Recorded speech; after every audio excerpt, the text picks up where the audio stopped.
मातृभूमि पद्यांशों का भावार्थ। कविता की पंक्तियां। ऊंचा खड़ा हिमालय आकाश चूमता है, नीचे चरण तले झुक नित सिंधु झूमता है।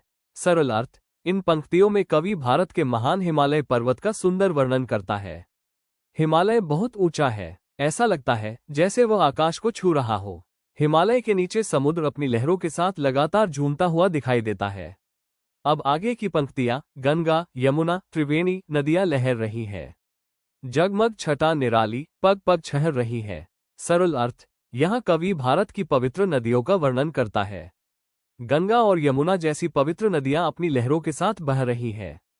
चारों ओर प्रकृति की सुंदर और मनमोहक छटा दिखाई देती है। ऐसा लगता है कि भारत की सुंदरता हर जगह फैली हुई है।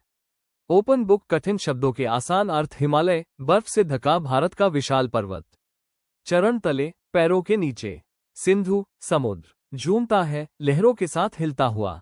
त्रिवेणी, 3 पवित्र नदियों का संगम। लहर रही है, बह रही है। जगमग, चमकती हुई। छटा निराली, बहुत सुंदर दृश्य। पग पग, हर स्थान पर। छहर रही है, चारों ओर फैल रही है। चमकता सितारा। बच्चों के लिए याद रखने वाली बात। इस कविता में कवि ने हिमालय, नदियों और भारत की प्राकृतिक सुंदरता का बहुत सुंदर चित्र प्रस्तुत किया है। कवि को अपना भारत विशाल, सुंदर और मनमोहक दिखाई देता है। नमस्कार बच्चों, आज हम पढ़ेंगे मातृभूमि कविता का दूसरा पद्यांश। इसे हम बहुत ध्यान से और धीरे धीरे समझेंगे। कविता की पंक्तियां। वो पुण्य भूमि मेरी, वो स्वर्ण भूमि मेरी, वो जन्मभूमि मेरी, वो मातृभूमि मेरी। सरल भावार्थ। कवि अपनी मातृभूमि यानी अपने देश की प्रशंसा करता है।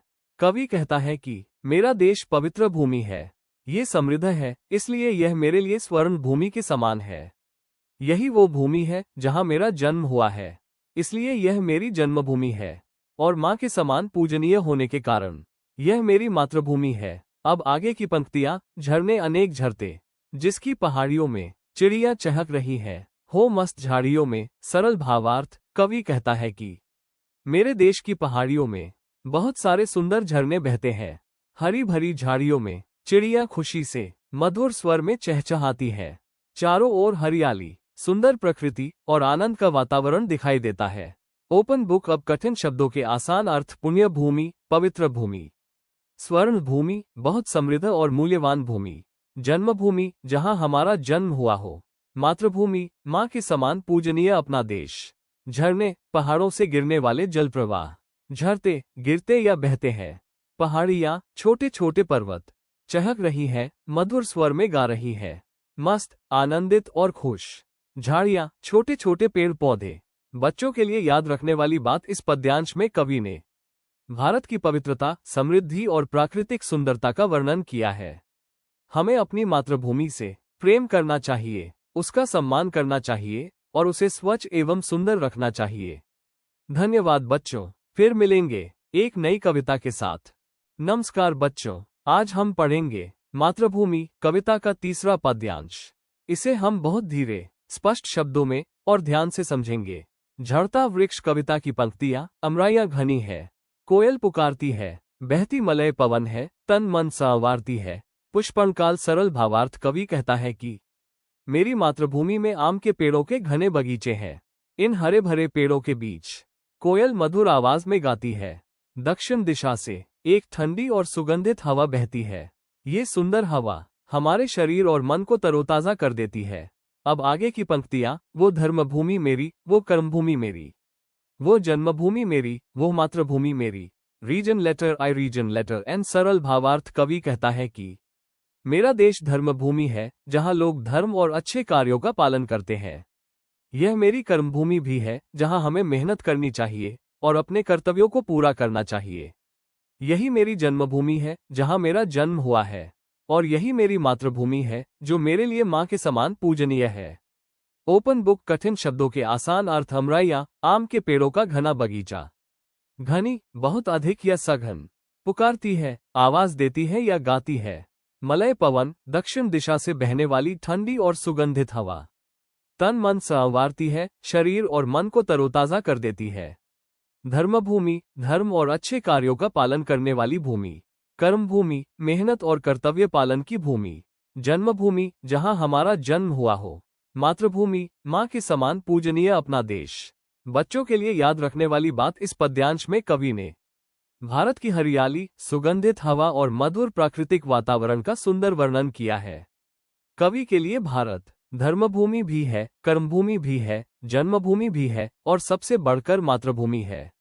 याद रखिए बच्चों, हम अपनी मातृभूमि से प्रेम करें, उसका सम्मान करें और अपने अच्छे कर्मों से उसे गौरवान्वित करें।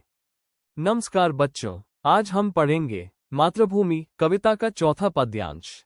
इसे हम बहुत धीरे, स्पष्ट शब्दों में और ध्यान से समझेंगे। पुष्पनकाल कविता की पंक्तियां। जन्मे जहां थे रघुपति, जन्मी जहां थी सीता, श्री कृष्ण ने सुनाए वंशी पुनीत गीता। जड़ी बूटी सरल भावार्थ। कवि कहता है कि मेरी मातृभूमि वही पवित्र भूमि है जहां भगवान राम का जन्म हुआ था। यही वो भूमि है जहां माता सीता का जन्म हुआ था। इसी पवित्र भूमि पर श्री कृष्ण ने अपनी बांसुरी बजाई और भगवद गीता का पवित्र ज्ञान दिया। अब आगे की पंक्तियां। गौतम ने जन्म लेकर जिसका सुयश बढ़ाया, जग को दया सिखाए, जग को दिया दिखाया। हबिस्कस सरल भावार्थ। कवि गौतम बुद्ध का स्मरण करता है। गौतम बुद्ध ने जन्म लेकर अपनी मातृभूमि का यश और सम्मान बढ़ाया।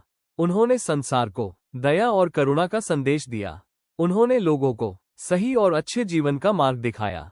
अब अंतिम पंक्तियां। वो युद्ध भूमि मेरी, वो बुद्ध भूमि मेरी, वो मातृभूमि मेरी, वो जन्मभूमि मेरी।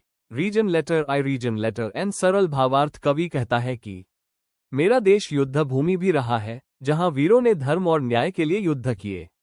मेरा देश बुद्ध भूमि भी है, जहां गौतम बुद्ध ने जन्म लेकर दया, शांति और करुणा का संदेश दिया। यही मेरी मातृभूमि है और यही मेरी जन्मभूमि है। Open book. कठिन शब्दों के आसान अर्थ। पुनीत, पवित्र और शुद्ध। सुयश, प्रसिद्धि और अच्छा नाम। वंशी, बांसुरी। गीता, श्री कृष्ण द्वारा दिया गया पवित्र ज्ञान। गौतम, महात्मा बुद्ध, दया, करुणा और दूसरों के प्रति प्रेम। युद्ध भूमि, जहां युद्ध हुआ हो। बुद्ध भूमि, बुद्ध के जन्म और ज्ञान से जुड़ी पवित्र भूमि। मातृभूमि, मां के समान पूजनीय अपना देश। बच्चों के लिए याद रखने वाली बात। इस पद्यांश में कवि ने राम, सीता, श्री कृष्ण और गौतम बुद्ध जैसी महान विभूतियों का स्मरण किया है। कवि बताता है कि हमारी मातृभूमि वीरता, ज्ञान, दया और करुणा की भूमि है। इसलिए बच्चों, हमें अपनी मातृभूमि से प्रेम करना चाहिए, उसका सम्मान करना चाहिए और अच्छे कर्म करने चाहिए। आपका हमारा साथ हमारे लिए बहुत मायने रखता है। अगर आपको यह वीडियो पसंद आया हो तो वीडियो को लाइक करें। ऐसे ही आसान और उपयोगी वीडियो देखने के लिए हमारे चैनल को सब्सक्राइब करें। नीचे कमेंट करके जरूर बताइए कि आपको यह वीडियो कैसा लगा और इस वीडियो को अपने दोस्तों के साथ शेयर करना न भूलें। Thank you for watching. मिलते हैं अगले वीडियो में।